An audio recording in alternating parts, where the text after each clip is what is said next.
نحمده ونستعينه ونستغفره ونؤمن به ونتوكل عليه ونعوذ بالله من شرور أنفسنا ومن سيئات أعمالنا من يهده الله فلا مضل له ومن يضلله فلا هادي له ونشهد أن لا إله إلا الله وحده لا شريك له وأشهد أن محمدا عبده ورسوله أما بعد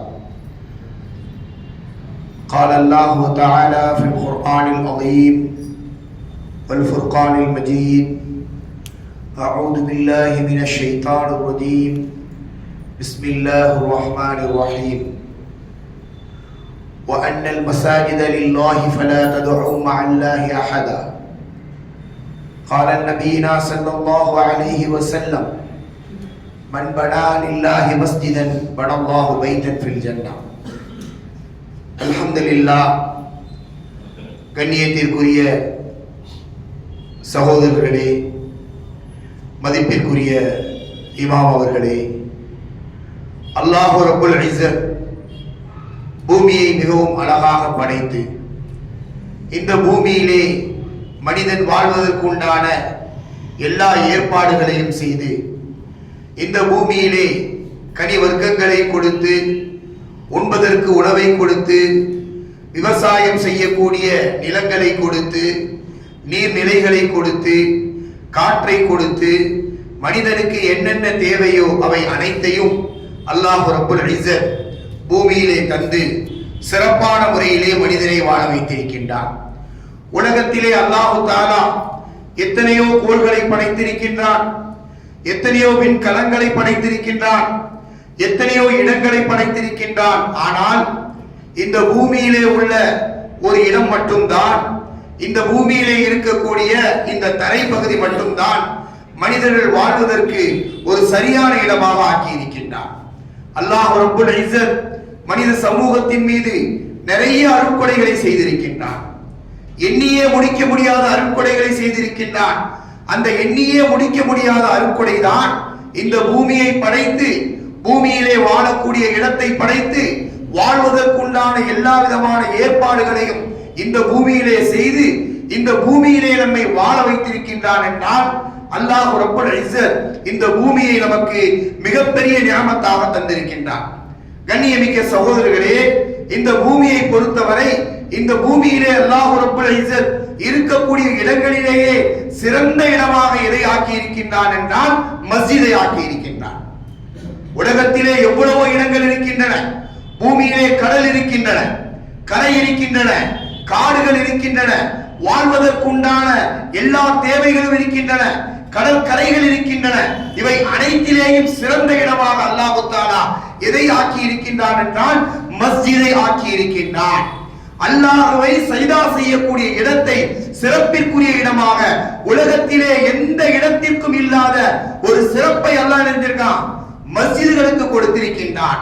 மஸ்ஜித் அல்லாஹ்வை வணங்கக்கூடிய இடம் என்பது மிகச்சிறந்த இடமாக இருக்கின்றது, ஒரு கண்ணியமிக்க இடமாக இருக்கின்றது, ஒரு அழகான இடமாக இருக்கின்றது, ஒரு ஆசுவாசப்படக்கூடிய ஒரு இடமாக அல்லாஹ் தஆலா மஸ்ஜிதுகளை அமைத்திருக்கின்றான்.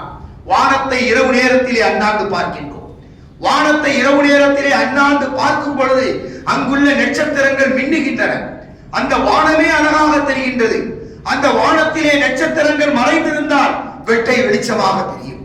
அதிலே மிகப்பெரிய அழகை செய்ய முடியாது, நம்மளால காண முடியாது.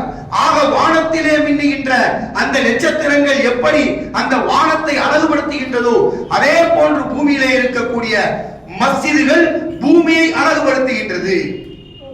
பெருமானார் ஸல்லல்லாஹு அலைஹி வஸல்லம் அவர்கள் சொல்லுகின்றார்கள், பூமியிலே வாழக்கூடியவர்களுக்கு வானத்தை அண்ணாந்து பார்க்கும் பொழுது எப்படி நட்சத்திரங்கள் அழகாக தெரியுமோ அதே போன்று வானத்திலே இருக்கக்கூடிய மலக்குகளுக்கு பூமியிலே இருக்கக்கூடிய நட்சத்திரங்களை போன்று மஸ்ஜிதுகள் மின்னுகின்றன என்று சொல்லுகின்றார்கள். கண்ணியமிக்க சகோதரர்களே, இந்த இடத்திலே சிந்திக்க வேண்டும். அல்லாஹ்வை வணங்கக்கூடிய மஸ்ஜித், அல்லாஹ்வை வணங்கக்கூடிய இடம், அல்லாஹ்வுக்கு சஜதா செய்யக்கூடிய அந்த கட்டடங்கள் எப்படிப்பட்டது? வானத்தில் உள்ள மலக்குகளுக்கு மின்னக்கூடிய நட்சத்திரம் என்று பெருமானார் ஸல்லல்லாஹு அலைஹி வஸல்லம் அவர்கள் சொல்லுகின்றார். மஸ்ஜிதுகள் என்பது சாதாரணமானது கிடையாது. மஸ்ஜிதுகள் என்பது கண்ணா பின்னா என்று அதை உள்ளே வந்து விட்டு வெளியிலே செல்லக்கூடிய இடம் கிடையாது.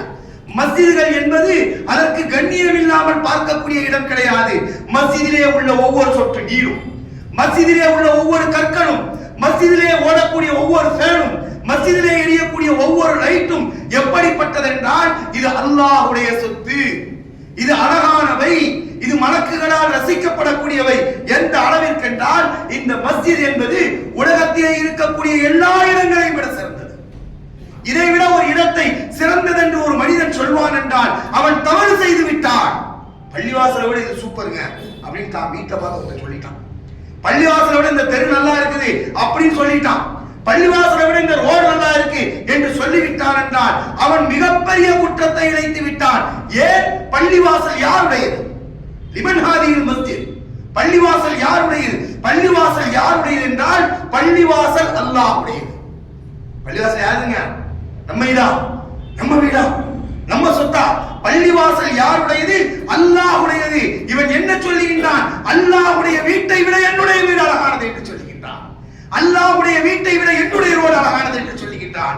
அல்லாஹ்வுடைய வீட்டை விட என்னுடைய தோட்டம் அழகானது என்று சொன்னால் இவன் தவறிழைத்து விட்டான், குற்றம் செய்து விட்டான், பாவியாகி விட்டான் என்பது இமாம்களுடைய கருத்தாக இருக்கின்றது.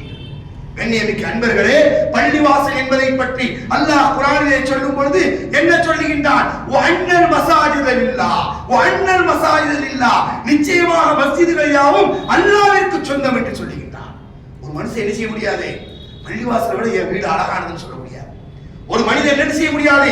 பள்ளிவாசலை விட என்னுடைய ரோடு அழகானது என்று சொல்ல முடியாது. ஒரு மனிதன் என்ன சொல்ல முடியாது? பள்ளிவாசல்ல இருக்கக்கூடிய அந்த இடம் என்னுடைய இடம் என்று சொல்ல முடியாது. முடிஞ்சு போச்சு, கொடுத்துட்டா முடிஞ்சு போச்சு. ஒரு மனுஷன் உள்ள வரான், பள்ளிவாசல் உள்ள வந்து என்ன செய்யறாரு? இந்த லைட்டை காட்டான், இந்த ஃபேனை காட்டான், இந்த ஃபேனை காட்டி இந்த லைட்டை காட்டி பள்ளிவாசலுக்கு இதை நான் தான் செய்தேன் என்று சொன்னார் அவன் குற்றவாளி. ஏன்? அல்லாஹ்வுக்காக வசியப்பட்டது, அல்லாஹ்விற்காக கொடுக்கப்பட்டது.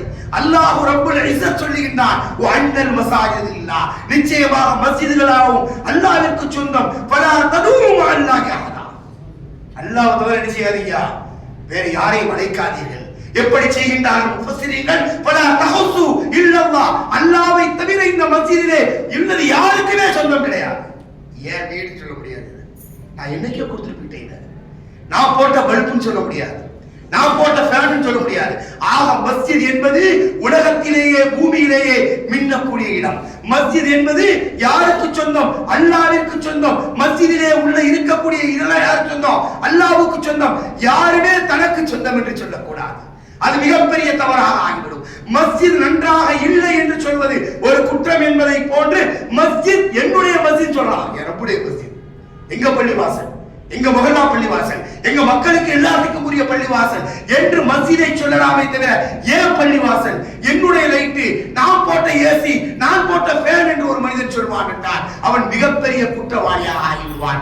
இரண்டு, மூன்றாவதாக கண்ணியமிக்க அன்பர்களே, மஸ்ஜித் என்பது அது எப்படி நடத்தப்பட வேண்டும், எப்படி இருக்கணும்? பள்ளிவாசல் சொல்லுவா நம்ம வீடு மாதிரி உள்ள நுழைஞ்சிட முடியுமா? நம்ம ஆபீஸ் மாதிரி உள்ள நுழைஞ்சிட முடியுமா? பள்ளிவாசலிலே எப்படி நுழைய வேண்டும், பள்ளிவாசல் எப்படி பாதுகாக்கப்பட வேண்டும், பள்ளிவாசல் எந்த நிலையில இருக்க வேண்டும்? அல்லாஹ் பள்ளிவாசலை பற்றி, பள்ளிவாசலுடைய ஹுக்முகளை பற்றி குர்ஆனிலே நிறைய இடங்களிலே சொல்கின்றான். ஹதீஸிலே ஏகப்பட்ட இடங்கள் வருகின்றது. நம்முடைய சமூகம் பள்ளிவாசல் சம்பந்தப்பட்ட விழிப்புணர்வே இல்லாமல் இருக்கின்றார்கள். மற்றது மாதிரி கிடையாது பள்ளிவாசல், மற்ற இடங்களை போன்று கிடையாது. அல்லாஹி முத்தஹரா, பரிசுத்தமான அல்லாஹ்வுடைய பூமி இந்த பள்ளிவாசல். அல்லாஹ் குர்ஆன்ல சொல்லும்போது சொல்றா, சூரத்துல் பக்ரா, உலாயிக மா கான லஹும் அன் யதுகுலுஹா இல்லா ஹாயிஃபீன், அதிலே அவர்கள் என்ன செய்யணும்? பயந்தவர்களாகவே தவிர நுழைய கூடாது என்று அல்லாஹ் சொல்றான். உள்ள பள்ளிவாசல் உள்ள நுழையும் போது ஒரு மனுஷன் எப்படிங்க வரணும்? அல்லாஹ்வை பயந்துக்கிட்டே வரணும். ஒருத்தர் என்ன செய்யறாரு? வேகமா வர்றாரு பள்ளிவாசலுக்குள்ள, தமான கதவு திறக்கிறாரு, டப்புன்னு அடிக்கிறாரு. செய்யக்கூடாது. பள்ளிவாசல் உள்ள வேகமா கதவை சாத்தக்கூடாது. பள்ளிவாசல் ஒருத்தர் என்ன செய்யறாரு? வேகமா செருப்பை போட்டு வராரு, இப்படி ஒரு தூக்கி போடாரு, இப்படி ஒரு தூக்கி போடாரு செருப்பை, தப்பு. அப்படி செய்யக்கூடாது. பள்ளிவாசல் என்ன செய்யறாரு? கை தட்டிக்கிட்டே வராரு, தவறு. பள்ளிவாசல் என்ன செய்யறாரு? ஏதாவது ஒரு பாடல்களை இசைத்துக் கொண்டு வருகின்றார், தவறு. பள்ளிவாசல் உள்ள வரும்போது எப்படி வரணும்? எந்த மாதிரி வரணும்? ஒரு சிஎம் ரூமுக்குள்ள போய் எப்படி போவீங்க? சிஎம் உட்கார்ந்துட்டு இருக்கிறானுங்க, பிஎம் உட்கார்ந்துட்டு இருக்கிறாரு, உங்க மேனேஜர் உட்கார்ந்துட்டு இருக்கிறாரு. அவருக்கு அறைக்கு உள்ளே போகும்போது எப்படி போவீங்க? போய் டக்குன்னு திறந்து உள்ள போயிருவீங்களா? உங்களை விட்டுவாரா அவரு? தகராறு போய் அவர் சேர்ல போய் உட்கார்ந்துருவீங்களா? சரியா இருக்குமா? அது அன்றே உங்களுடைய வேலை பறிக்கப்படும். ஏன்? உனக்கு ரூம் உள்ளே நுழைய தெரியல, என்ன ஒரு டீசன்சி இருக்கும் அதை மெயின்டைன் பண்ண தெரியல, உனக்கு மரியாதை தெரியல, ஒரு பயமே இல்லாம உள்ள அத்து மீறுகின்றாயே என்று நம்முடைய வேலையே நெஞ்சுவாங்க பறிச்சுவோம். வேலை செய்யுமே. அல்லாஹ் குர்ஆனிலே சொல்லுகின்றார், உலாயிக மாகான லஹும் ஐயதுகுலுஹா இல்லா ஹாயிஃபீன், பயந்தவர்களாகவே தவிர அந்த பள்ளியிலே நுழையக்கூடாது அல்லாஹ் சொல்றான். பள்ளியில நுழையக்கூடிய நாம் எப்படி நுழைய வேண்டும் என்றால் அல்லாஹ்வை பயந்தவர்களாக நுழையணும்.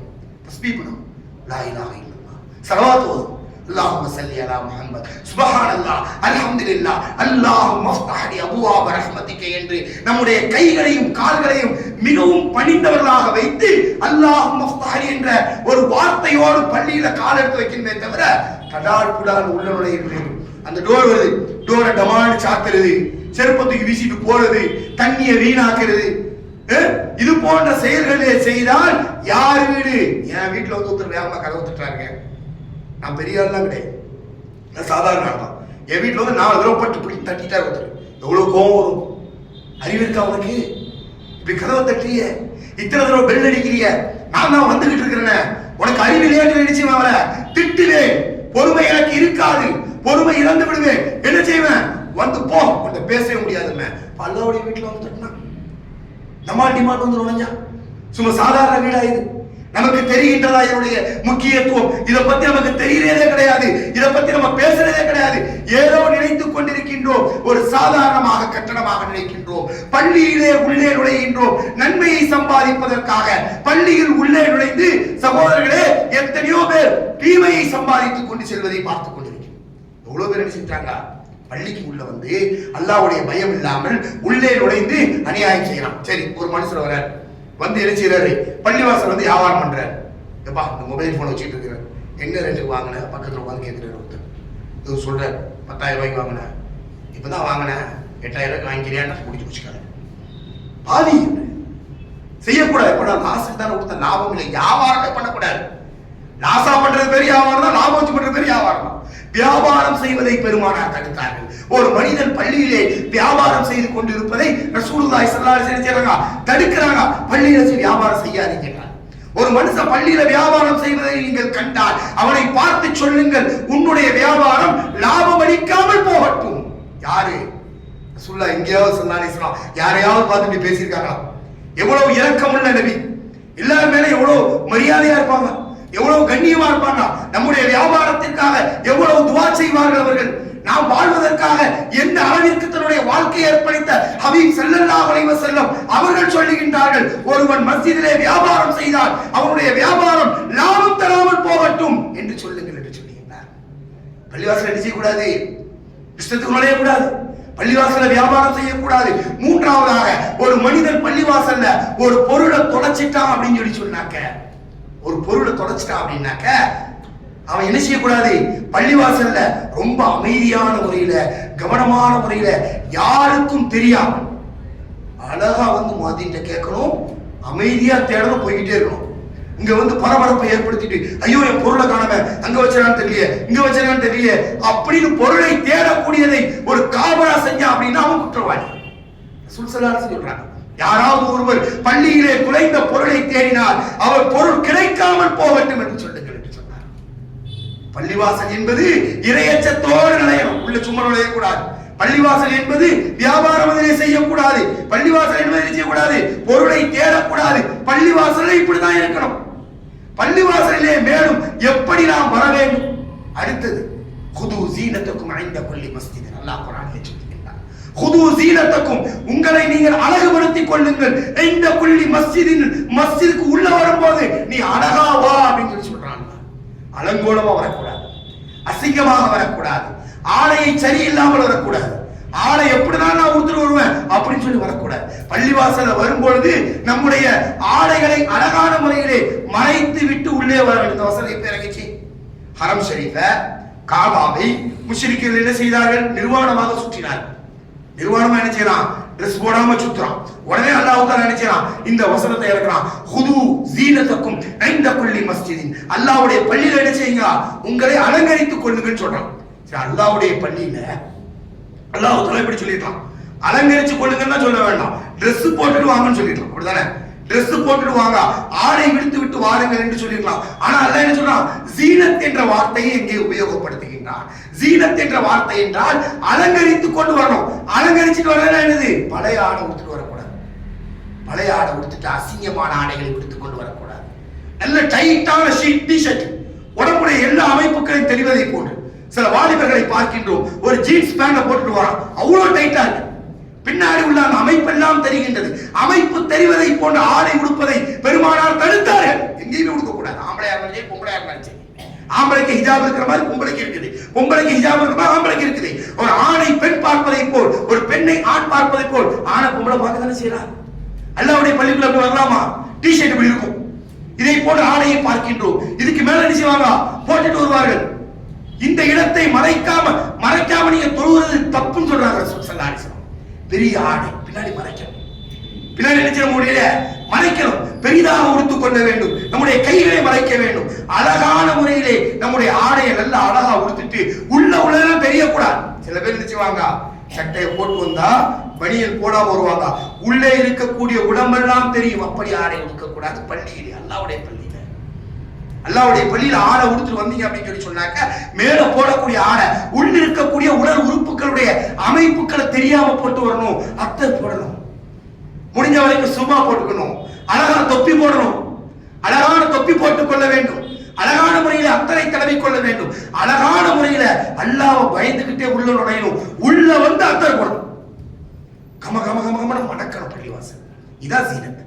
ஜீனத் என்பதற்கு அர்த்தம் என்னது, நிர்வாணமாக வர்றீங்க நீங்க ஆடை உடுத்துட்டு வாங்க. நல்லா சொல்றேன். அல்லாஹ் என்ன சொல்றான் இந்த இடத்துல, ஹுது ஜீனதக்கும்.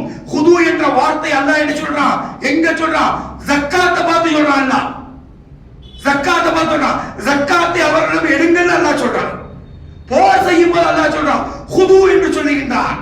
பள்ளியிலே உள்ளே நுழையும் பொழுது ஜீனத்தை பார்த்து சொல்லுகின்றான், ஹுது பிடித்துக் கொள்ளுங்கள் என்று சொல்லுகின்றான். சமுதாயம் தெரிய மாட்டேன், மிகப்பெரிய கவலையாக இருக்கின்றது. எப்படி எல்லாம் போறோமோ அப்படி எல்லாம் வர்றோம், எப்படி உதவி செய்யணும் தெரிய மாட்டேன் நமக்கு. எந்த அளவிற்கு நம்மை நாம் நல்ல முறையிலே தேய்த்து கழுவி சுத்தமான முறையிலே அல்லாஹ்வுடைய பள்ளிக்குள் வர வேண்டும் என்று தெரிவதில்லை. உள்ள நுழைஞ்சிடறோம், உதவி கடற்கரை உள்ள நுழைஞ்சிருது, மேலெல்லாம் நாத்தடிக்குது. ஒரு மெக்கானிக்கா இருந்தா கூட என்ன செய்யறாரு, அந்த ட்ரெஸ்ஸோட வராரு. அவர் கேட்கிறாரு, நான் என்ன செய்ய முடியும், மெக்கானிக் ஷர்ட்டை கழட்டணும், ஷர்ட் என்ன செய்யணும், கழட்டணும், கழட்டி தொங்க போடணும். பள்ளிக்கு தொழுவுறதுக்குன்னு ஒரு ஷர்ட் வைக்கணும், போடணும். மெக்கானிக் பேண்ட கழட்டணும், பள்ளிக்கு தொழுவுறதுக்கு ஒரு லுங்கி எடுக்கணும், உடுத்தணும், உடுத்துட்டு பள்ளிக்குள்ள வரணும், போய் கழட்டணும், திரும்ப வேலை செய்யணும். அதே ட்ரெஸ்ஸோட போட்டு வரலாமா? அது நஜீஸ் இல்லையே அப்படி சொல்லலாம். நஜீஸ் இல்லனா அழகு எங்கே போனது? அல்லாஹ் பார்க்கும்போது அழகா இருக்கணும்லங்க. மனைவியை பார்க்கும்போது அழகா போறோம், மேனேஜரை பார்க்கும்போது அழகா போறோம், சொந்தக்காரனை பார்க்கும்போது அழகா போறோம்.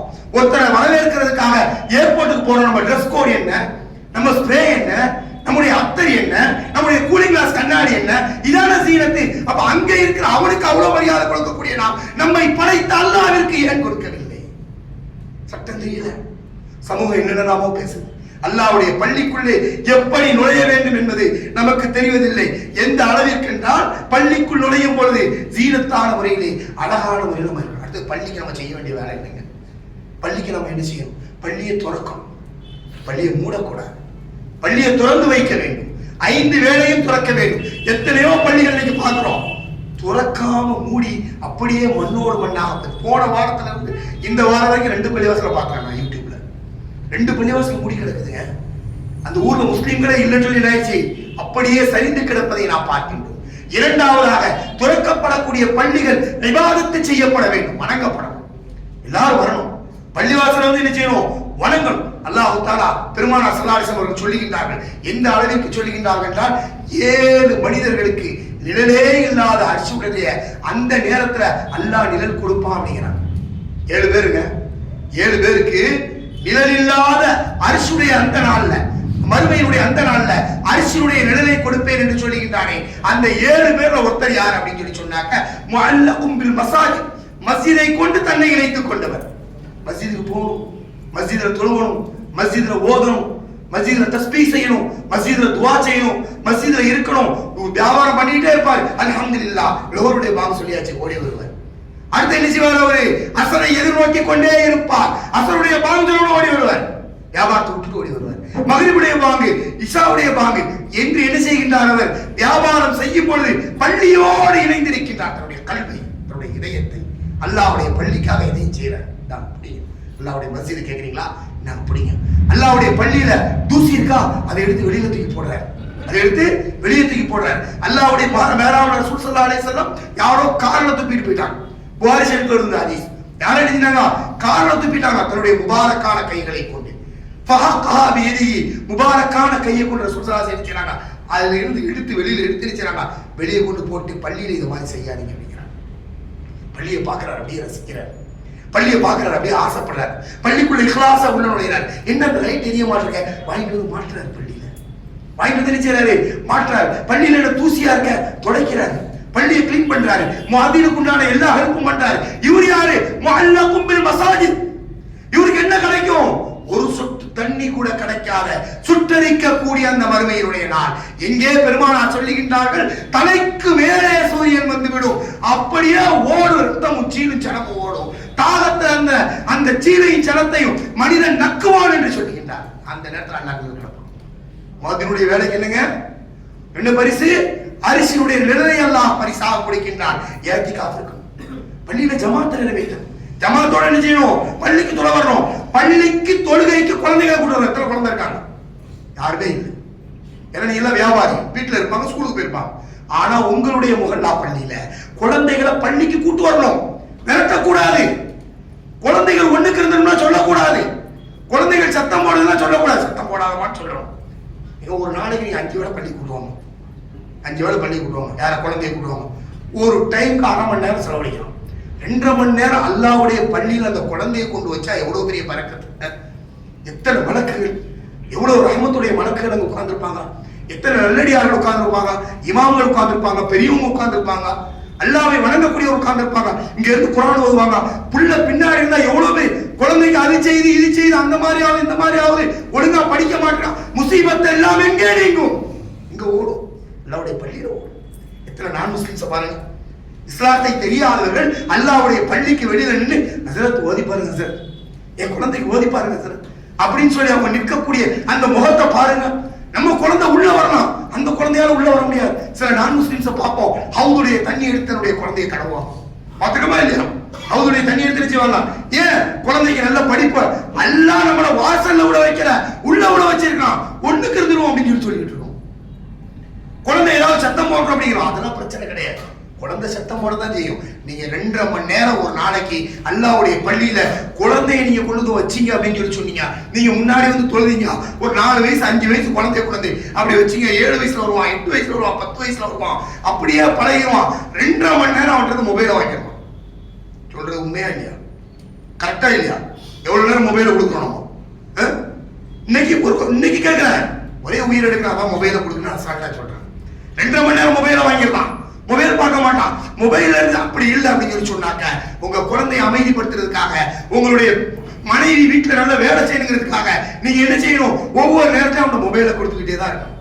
மாஷா அல்லாஹ், அல்லாஹ்வுடைய பள்ளிக்கு வந்தா அல்லாஹ்வுடைய ரஹ்மத் கிடைக்கும், அல்லாஹ்வுடைய பரக்கத் கிடைக்கும், அவனுடைய அறிவு வளரும், பள்ளி மேல ஆசை வரும், இபாதத்னா என்னன்னு தெரியும், குர்ஆன் கிடைக்கும், ஹதீஸ் கிடைக்கும், நல்ல வரலாறு கிடைக்கும், நல்லடியார்களோடு உண்டான தொடர்புகள் கிடைக்கும், மலக்குமார்களுடைய துஆ கிடைக்கும். குழந்தைகளை பள்ளிக்கு கொண்டு வரும். மிகப்பெரிய ஒரு அறிஞர் இன்று உலகத்தையே கண்களிலே விரலை விட்டு ஆட்டிக் கொண்டிருக்கின்றார். அந்த அறிஞர் சொல்றார், என்ன சொல்றார் தெரியுமா? அல்லாஹ்வுடைய பள்ளியை விட்டு குழந்தைகளை தடுத்தீர்கள் என்றால் இஸ்லாத்தை நீங்கள் அடுத்த ஜெனரேஷனை இழந்துருவீங்கன்னு சொல்றாங்க. அல்லாஹ்வுடைய பள்ளியை விட்டு குழந்தைகளை நீங்க கூட்டு வரல, குழந்தைகளை தடுத்தீங்க, பள்ளிக்கு போற வாப்ப கிளம்புங்க, கையை பிடிக்கணும், அப்படி உட்காரு, நான் தொழுது வரேன்னு சொல்லணும். கொஞ்ச நேரம் அவங்க கூட போய் உட்காரு, பேசுறா பேசாதுன்னு சொல்லி கொடுக்கணும், சத்தம் போடாதுன்னு சொல்லணும். ஒண்ணுக்கு இருந்துட்டா, சின்ன குழந்தை இருந்துச்சு, என்ன செய்யணும்? கழிவோட ஒரு யூதன் ஒண்ணுக்கு இருந்து போறான். ரசூல் ஸல்லல்லாஹு அலைஹி வஸல்லம் ஓடி போய் சஹாபாக்களை வேண்ட போறாங்க, ஹே பள்ளிவாசலையா நீ யூரின் போ அப்படின்னு. யூரின்ங்கிறது ஒரு உபாதை, சாப்பிடுங்க. அவன் போன பிறகு நீ என்ன செய்ய, தண்ணியை தூக்கி ஊத்தி விடுங்கன்றாங்க. ஊத்தி விடுறாங்களா இல்லையா? அப்படி செய்யக்கூடாதுப்பான்னு சொல்லி கொடுக்கணும். அவன் அப்படியே தருமையை செய்யும், அதை நாம் விட்டு விடக்கூடாது. அவர் என்ன சொல்றாரு? இஸ்லாத்தையே நம்ம ஜெனரேஷன் விட்டோம் அப்படிங்கிற. மொபைலை கையில கொடுத்தா என்னங்க வரும்? இஸ்லாம் அங்க வரும். மொபைல்ல என்னங்க ஓடுது? என்ன நடக்குது? நீங்க 10 வயசுல 12 வயசு குழந்தைகளிலிருந்து வரக்கூடிய வார்த்தைகள் என்ன? கேடுகட்ட கேவலமான வார்த்தைகள் எல்லாம் வருகின்றது. ஏன்? பள்ளியை விட்டா குழந்தைகள் தடுக்கப்படுகின்றன. வீட்டை கொண்டு போய் வைப்பான், பள்ளிவாசல் ரொம்ப தூரத்துல கொண்டு போய், வீடு இருந்தா பக்கத்துல பள்ளிவாசல் அங்க அமைக்கணும். அதுதான் சரியான. ஆக எப்படி இருக்கணும் அப்படின்னு சொன்னாக்க, பள்ளியிலே நாம் என்ன செய்யணும்? குழந்தைகளை கூட்டு வரோம். இவ்வளவு ஆயிப்போச்சா? இப்போ பள்ளி என்ன, பூமியில என்ன இடம் அப்படிங்கிறத பார்த்தோம். பள்ளி யாருக்குரியது அப்படிங்கிறத பார்த்தோம். பள்ளியில நாம எப்படி நடந்துக்கணும் அப்படிங்கிறத பார்த்தோம். பள்ளியை நிர்வாகம் செய்யக்கூடியவர்களுடைய தகுதி என்ன? ரொம்ப முக்கியமான விஷயம், ரொம்ப ரொம்ப முக்கியமான விஷயம். அல்லாஹ் குர்ஆன்ல சொல்றான், இன்னமா யாமுரு மசாஜிதல்லாஹ், அல்லாஹ்வுடைய பள்ளியை நிர்வகிக்கக்கூடியவர்கள் வ அகாமுஸ்ஸலா, தொழுகை நிலைவர். தொழாதவன் பள்ளியை நிர்வகிக்க கூடாது. ஜிம்மா முஸல்லி செய்ய கூடாது, பள்ளியை நிர்வகிக்க கூடாது. இன்னைக்கு பள்ளியினுடைய நிர்வாகம் யார்கிட்ட போகுது? ஜும்மா முஸல்லி இல்ல, வக்ஃப் சட்டத்தின் மூலம் என்னென்னமோ நடந்து கொண்டிருக்கின்றது நம்முடைய நாட்டில். பார்க்கறோமா இல்லையா? அல்ஹம்துலில்லாஹ், கோடிக்கணக்கான மக்கள் என்ன செய்யறோம்? அதை போராடி நிறுத்தி வைத்திருக்கின்றோம். நீங்க அப்படி போய்கிட்டு இருக்கு. அல்லாஹ் என்ன சொல்றான்? இன்னமல் முஷ்ரிகூன நஜஸு, முஷ்ரிக்குகள் நஜீஸ், அவர் அல்லாஹ்வுடைய பள்ளியை நிர்வகிக்க கூடாதுங்கறான். அந்த குர்ஆன் ஆயத்திற்கு எதிரான விஷயங்கள் வந்து விட்டது. முதல்ல என்ன காரணம் அப்படின்னா, வார முஸல்லினா பள்ளிவாசல்ல நிர்வாகத்துல வந்து உட்கார்ந்ததுதான் இன்னைக்கு முஸ்லீம் அல்லாதவன், அல்லாஹ்வை ஏற்றுக்கொள்ளாதவன் நிர்வகிக்கக்கூடிய அவலட்சணமான சூழல் வந்துருச்சு. ஒரு அநியாயம் நடக்காம ஒரு நியாயம் அங்கிருந்து அரங்கு போகாது. எங்க அநியாயம் நடக்குதோ அங்கதான் நியாயம் சாவும். அப்படிதானே? ஒரு இடத்துல அநியாயம் நடந்தா அங்க நியாயம் சாவும். அநியாயம் சின்னதா நம்ம பண்றோம், பெரிய நியாயங்கள் என்று செத்துக் கொண்டிருக்கின்றது. கோடிக்கணக்கான சொத்துக்கள் நம்முடைய கைகளிலே இருந்து சத்தம் இல்லாமல் போகுது. ஒவ்வொரு பள்ளிவாசலையா இடிக்கிற, மொத்தமா தூக்குறான். ஏன்? முஸ்லிம்களுடைய நிலைமைதான் காரணம். தொழக்கூடியவன் நிர்வாகத்தில் இருக்கணும். இரண்டாவது, ஜக்காத்தை கொடுக்கணும். நிர்வாகி எப்படி இருக்கணும்? ஜக்காத்து கொடுக்கணும். ஜக்காத்து கொடுக்காம ஒருத்தர் ஜக்காத்து வாங்குறாரு, ஆனா நல்லவர் தான், அவர் நிர்வகிக்க கூடாது. இதான் ஷரியத். நல்லவருங்க, தொழுகையாளிங்க, தஹஜ்ஜுத் தொழுகிறாருங்க, ஜக்காத் கொடுக்கிறாரா? இல்லைங்க, அப்போ அவர் நிர்வாகத்தில் இருக்க கூடாது. ஹதீஸ் குர்ஆன் ஆயத்து சூரத்து தௌபாவில் அல்லாஹ் சொல்லுகின்றான். மூன்றாவதாக அல்லாஹ் தஆலா தெளிவான முறையில் சொல்லுகின்றான், வலம் யஹ்ஷ இல்லல்லாஹ், அல்லாஹ் தவிர வேற யாரும் பயப்படக்கூடாது. அல்லாஹ் தவிர நினைக்க கூடாது, வேறு யாருக்கும் பயப்படக்கூடாது. வேற யாருக்காவது பயப்படாது. ஒருத்தர் காக்கி ட்ரெஸ் போட்டு வந்திருக்கான், கைகாலெல்லாம் பறத்தது இவருக்கு.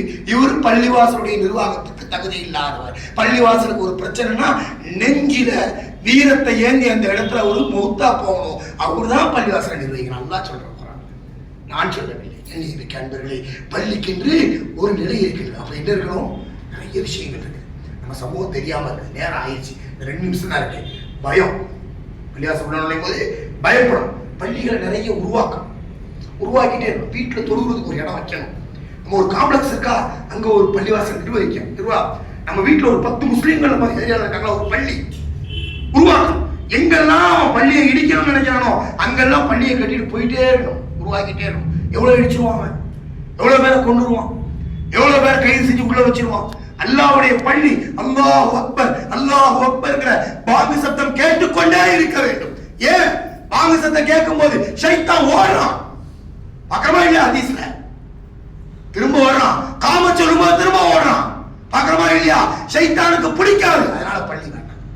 பள்ளி இருக்க சகோதரர்களே, ஆகவே அல்லாஹ்வுடைய பள்ளியினுடைய சட்டங்களை தெரிந்து அதன்படி வாழ்ந்து சரியான நிர்வாகத்தை அமைத்து அல்லாஹ்வுக்கு பயந்து மக்களுக்கு சேவை செய்யக்கூடிய ஒரு மாபெரும் பாக்கியத்தை அல்லாஹ் நம் அனைவருக்கும் தருவானாக.